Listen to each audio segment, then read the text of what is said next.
1976 മുതൽ 90 വരെ നമ്മോടൊപ്പം ആരാധിച്ച എയർ ഇന്ത്യ പാപ്പറ്റ് എന്നറിയപ്പെട്ട പ്രിയ GS തോമസ് കഴിഞ്ഞ ദിവസം നിത്യതയിലേക്ക് ചേർക്കപ്പെട്ടു. കുവൈറ്റ് IP സഭയ്ക്ക് ഒരു കാലത്തും മറന്നു കളയാൻ കഴിയാത്ത ഒരു വ്യക്തിയാണ് പ്രിയ പാപ്പച്ചാരൻ.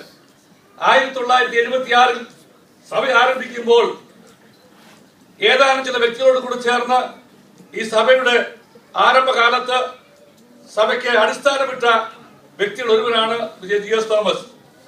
അന്ന് 1976 ഈ സഭ ആരംഭിച്ചിട്ടുള്ള അല്ലെങ്കിൽ അന്നത്തെ പ്രാരംഭിക പ്രവർത്തകർ പലരും ലോകത്തുനിന്ന് മാറ്റപ്പെട്ടു.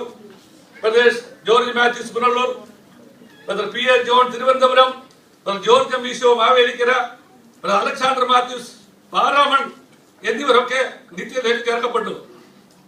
ഈ പ്രിയ പാപ്പച്ചായൻ ദീർഘവർഷക്കാലം കുവൈറ്റ് IP സഭയുടെ സെക്രട്ടറിയായി പ്രവർത്തിച്ചിട്ടുണ്ട്. അന്ന് വളരെ വാഹനങ്ങൾ കുറവുണ്ടായിരുന്ന കാലത്ത് തനിക്കുണ്ടായിരുന്ന വാഹനം ഉപയോഗിച്ച് താൻ എല്ലാ വീടുകളിലും വ്യക്തികളെയും കുടുംബങ്ങളെയും കളക്ട് ചെയ്യുകയും അവരെ തിരിച്ച് യോഗം കഴിഞ്ഞ് വിടുകയും ചെയ്തിട്ടുണ്ട്. മാത്രമല്ല Sunday school, Kuwait IPC Sunday school ഏറിയ നാളുകൾ ഹാവലിയിൽ തന്റെ ഭവനത്തിൽ വെച്ചാണ് നടത്തപ്പെട്ടത്. അങ്ങനെ കുവൈറ്റ് IP സഭയുടെ ഉന്നമനത്തിന് വേണ്ടി അഹോരാത്രം കഠിനാധ്വാനം ചെയ്ത പ്രിയ GS തോമസിന്റെ കുടുംബത്തെയും നന്ദിയോടുകൂടെ ഈ അവസരത്തിൽ ഓർക്കുന്നു.